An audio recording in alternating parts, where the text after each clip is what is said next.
você que participou aí da história de muitos jovens, inclusive deu até um exemplo de um que veio aqui com a gente agora há pouco, Davi Braga, né? Mas eu sei que foram de diversos outros, que hoje são referência no Brasil em alguma coisa, cara, teve ali, né, uma participaçãozinha para exponenciar o talento da galera.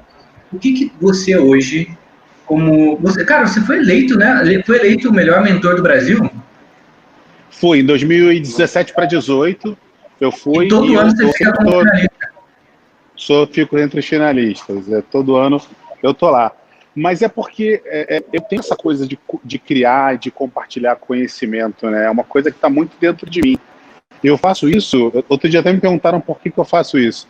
Eu brinquei que eu faço movido pela energia do ódio, da raiva e do rancor. Porque o ódio é um negócio engraçado, porque é como se fosse um veneno, só que faz mal só para quem toma. E como eu venho de uma família muito pobre, que não teve muita oportunidade, assim como a tua, à medida que eu fui, assim como você, à medida que a gente foi descobrindo alguns caminhos para atingir o nosso resultado, principalmente através da educação, a coisa que a gente faz que dá mais prazer é ajudar outras pessoas. Inclusive, eu fiz um post no meu Instagram ontem, nem sem muito imaginar que ia estar aqui com você ontem, falando exatamente isso, que a gente só tem um papel na vida, que é ter uma vida boa. E se você já tem uma vida boa, a sua única missão é tornar a vida das outras pessoas com quem você tem contato tão boa quanto a sua. Então eu fiz esse post, super viralizou ontem. E é um negócio que eu tinha postado no meu Twitter semana passada. Eu só printei do Twitter no Instagram. É muito, muito louco isso. E você que tem vivido com toda essa juventude, com inovação, tem cuidado, né, de um departamento de inovação, startups, né, tudo correlacionado ali, né, que startup está totalmente ligado à inovação. O que tu sente, cara, que é um ponto que os jovens da nossa atualidade têm que superar? O que tu acha, assim, que todo jovem hoje tem que olhar para dentro e falar, cara, eu não posso fazer isso? O que você tem visto de atitudes que jovens têm feito hoje e que fazem eles perderem grandes oportunidades de investimento, de ter sucesso na carreira, de networking, etc. Primeiro passo, a gente precisa entender que existem várias camadas de jovem, né? O jovem que talvez fique mais em evidência hoje é o jovem milênio, aquele que nasceu dos anos 2000 para cá e que hoje está sendo muito ponto fora da curva. Esse jovem, especificamente, ele tem uma característica muito exclusiva, que é, ao mesmo tempo, ele tem sonhos, ele é muito focado, mas ele tem muita ansiedade. Então, você pode aprender tudo, cara. Você pode estudar, você pode ter todos os livros, só que você não aprende experiência. E aí, um ponto que eu vejo muito desses jovens errando, às vezes um jovem que fala inglês, um jovem que está super conectado, mas ele não está aprofundado, que é chamado de T-shape. Né? T-shape é o seguinte, você tem o conhecimento do topo e você tem o que aprofunda. Então, esse conhecimento T-shape aqui. Então, a juventude milênio, ela está muito na espuma e ela está muito pouco aprofundada. E desse aprofundamento, um outro ponto interessante, já falando das múltiplas juventudes, né, eu sou da geração Y, a gente tem a geração Z, depois a geração milênio, são que a gente precisa entender que cada um está numa frequência diferente.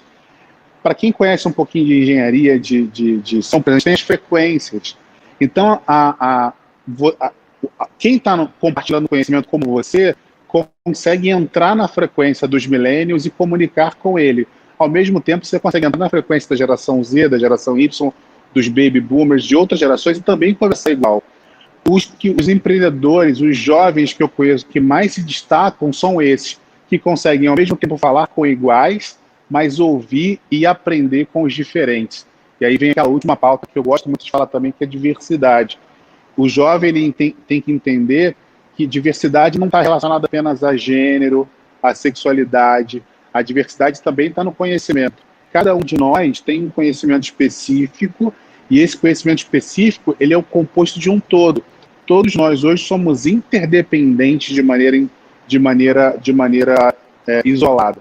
Então, se cada um de nós declarar independência e quiser fazer só o que dá na cabeça, se todo o universo fosse um corpo humano, a medicina chamaria isso de câncer, que é quando um órgão seu declara independência e faz isso de maneira sozinha, autônoma, isso é detectado como uma anomalia, está errado.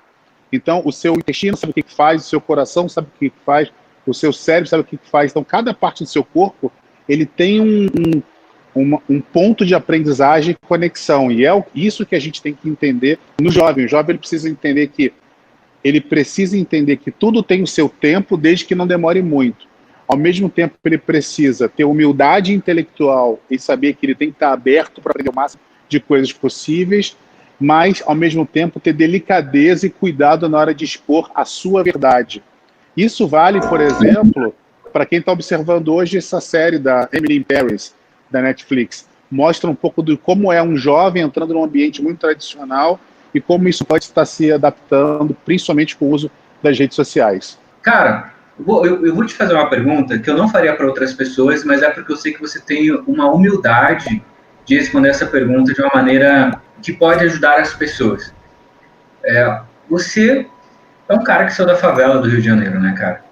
Você é um cara que começou lá de baixo e hoje é diretor de um setor lá numa aceleradora nos Estados Unidos que cuida, né, de todo um super ultra departamento e tal. O que você acha... Duas perguntas. O que tu acha que te fez chegar até lá? E segundo, o que hoje... Quanto tempo tu tá lá já, Mac? 6 meses? Vou fazer um ano. Nessa função, vou fazer um ano. Cara, um ano. Como diretor, cara. Vou fazer um ano já. E o que hoje, depois de um ano, tu aprendeu, tu vê que mudou, as dificuldades que você tinha e hoje você não tem mais, coisas que você superou, tu acha maneiro contribuir com a galera? Logo no começo do ano a gente fez uma aula também, foi muito legal aqui, e muita gente ainda vem me acompanhar nas redes sociais falando sobre isso, que me acompanha e que te segue, e que o quanto você é um cara que colabora. Lá no começo, eu estava falando muito sobre a cultura, a diferença da cultura, né? Eu como latino, como suburbano, como favelado, começar a lidar com gente que foi um dos primeiros times do Facebook, do Google, gente que tem ações do Twitter, de outras grandes plataformas. Então, a diferença de cultura era uma coisa muito complexa.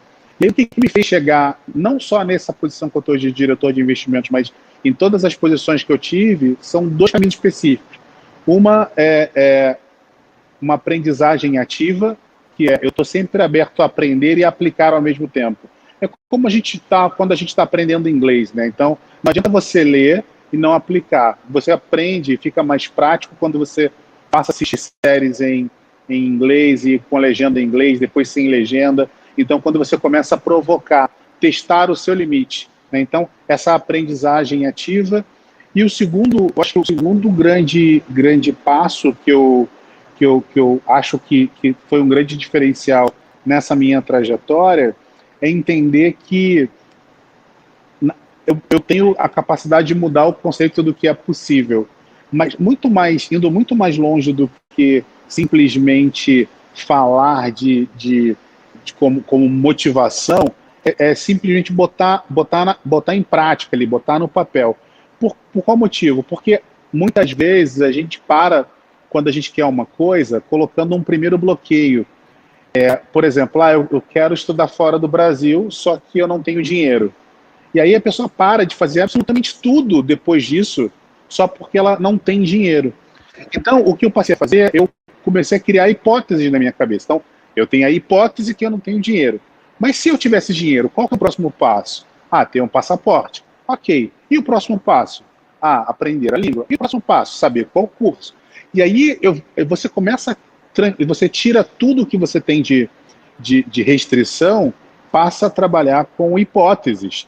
E aí a gente passa a substituir o sim e o não por e se e por que não. Então a gente começa a fazer pequenas substituições. Essa é uma maneira simplória, e até uma coisa que eu falo muito no meu discurso, de ser simples para ser incrível, que é uma maneira muito delicada da gente começar a colocar em prática absolutamente tudo que a gente quer fazer, né?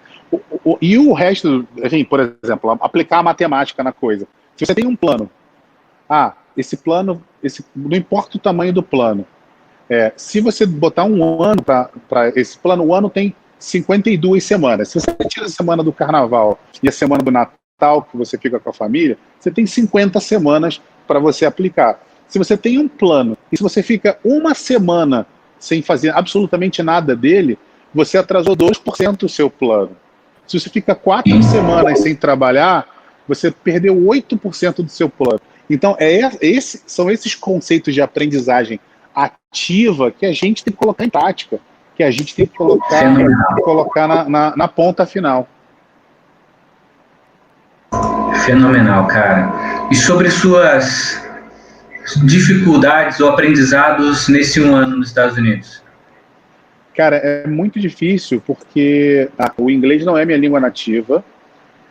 Outro dia você fez um post engraçado que é: marque aqui aquele seu amigo que precisa falar inglês. Eu me marquei no post. Eu fui lá e me marquei. Eu falei, porque a gente precisa entender que a gente precisa praticar. E aí, não é só aprender a língua, é aprender a cultura também. De novo, recomendar essa série da Netflix, Emily in Paris, que mostra um pouco disso, das diferenças de cultura. Então, eu tenho enfrentado essas diferenças, tenho tido bastante dificuldade, mas eu li um livro muito legal chamado Os Primeiros 90 Dias, que me ajuda muito a construir uma atmosfera onde eu consiga pautar, me disponibilizar, informar. E aí tem várias pequenas dicas de comportamento e atitude que ajudam a gente no desenvolvimento das nossas relações interpessoais. Então, por exemplo, entrar numa reunião, sempre entrar com a câmera ligada, porque mostra que você está presente na reunião. Evitar fazer 2 coisas ao mesmo tempo, estar presente ali, ouvir as pessoas de maneira integral, ter uma escuta ativa. Muitas vezes a gente começa a conversar com alguém, a gente pergunta: e aí, tudo bem? Não, tá tudo bem. E aí você passa direto como se fosse não sei o que, sabe? Uma formalidade. Perguntar se alguém está bem não é uma formalidade. Perguntar se alguém está bem é se disponibilizar a ouvir o que a pessoa tem para te falar, mesmo que seja por 5, 10 minutos. E isso vale para você oferecer ajuda às pessoas, e também vale para quando você pede ajuda, porque muitas vezes a gente é aquela pessoa que está sempre disposta a ajudar todo mundo, mas quando a água está batendo na bunda, é o primeiro a se fechar, a querer resolver e a camuflar. E não é isso, é você criar relações pessoais para que todo mundo possa colaborar junto.